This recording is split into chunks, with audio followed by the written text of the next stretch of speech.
42 দিন পেরিয়ে গেছে, এখনো পর্যন্ত মেলেনি তিলোত্তমার বিচার। তিলোত্তমা এখনো পর্যন্ত সুদূর আকাশ থেকে দেখছে কবে তার বিচার মিলবে। সেই বিচারের দাবিতে কলকাতা থেকে সমগ্র বিশ্ব কিন্তু রাজপথে নেমেছে। রাত দখল হচ্ছে, ভোর দখল হচ্ছে ক্রমাগত। আরও একবার রাত দখলের ডাক দিয়েছে সমগ্র কলকাতাবাসী। বিকেল 4টে থেকে হাইল্যান্ড পার্ক থেকে শুরু হয়েছে এই মহামিছিল, চলবে রাত 12টা পর্যন্ত। লাস্ট ডেস্টিনেশন অর্থাৎ শেষ গন্তব্য হবে কিন্তু শ্যামবাজার পাঁচমাথার মোড়।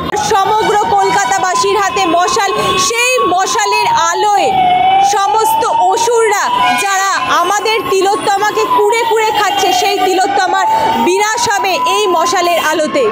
মিছিল দেখিনি, আমার জীবনে আমি দেখিনি, আমার অনেক বয়স হয়েছে, কিন্তু শুধু মিছিল না, কলকাতা দেখিনি, এই মিছিল কলকাতা কোনোদিন দেখিনি। দেখবে ওরা জাস্টিস যতদিন না পাওয়া যাবে এরকম চলবে। জাস্টিস চাই চাই আমাদের মতন সবাই। ছিলেন এরকম মিছিলে যোগদান? কোনোদিন ভাবিনি, কিন্তু এখন আমরা সবাই ভাবছি এই জাস্টিসের জন্য। আমরা যখন যেখানে মনে করব সেখানে নেমে পড়ব। যে অবস্থায় থাকি যাব, যে অবস্থায় থাকি যাব জাস্টিসের জন্য। শুধু জাস্টিস চাই, justice for RG Kar. RG Kar justice এখন একটাই, আরজিকর।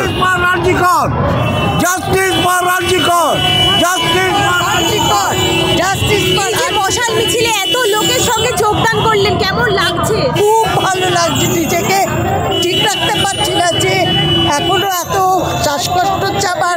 আমি যে থাকতে পারবো আর তো যেতে পারলাম না, এই করলাম প্রচণ্ড বিকাল থেকে শ্বাসকষ্ট। সিওপিডির পেশেন্ট আমি, মেডিকেলে ডাক্তার দেখাতে এসেছি বোনের বাড়িতে থেকে, সেখানে চলে এসেছি এখানে। আমি হবে ও হাঁটতে পারবে না দেখে আমি বিচার চাই, বিচার হবে হবে হবে হবে, বিচার চাই। যার চোখ দিয়ে রক্ত বেরিয়েছে, এছাড়াও আমাদের কোনো পথ নেই, আমাদের পিঠ দেওয়ালে ঠেকে গেছে। বিচার হবে। একটার পর অন্যায়, পাড়া টাড়া সব জায়গায় তো এদের অন্যায়, কেন আমরা সহ্য করি? এবং এই আস্তে আস্তে আমাদের এবার এই প্রতিবাদ করার জায়গা নেমে পড়লাম। প্রতিটা ক্ষেত্রে ভাবতাম করবো, শুধু আজকে যে তিলোত্তমার না, যখন যেটা করবে তার সঙ্গে সঙ্গে আন্দোলন রাখবো। আন্দোলন ছাড়ার কোনো আমাদের আর রাস্তা নেই। এই কথাতে দেখবে একটা আন্দোলন থেমে যাবে, এমনি স্রোতের মতন আমাদের সব কিছু ভালোতে বইবে। আশা রাখি এটাই হবে। মা দুর্গার কাছে কি তাহলে এটাই প্রার্থনা, যার শেষ ভালো তার সব ভালো? অবশ্যই মা দুর্গার কাছে এটা। দুষ্টের দমন, শিষ্টের পালন করো। আমাদের তো আর কিছু করতে পারবো না, আমরা মারামারিও করতে পারবো না, কিছুই করতে, চিৎকার করতে পারবো। ভগবানের শেষ কিন্তু উনি। মানুষ যখন চুরি করে এদিক ওদিক তাকায়, ওপরের দিকে তাকায় না, এখন সেই পালাই চলছে।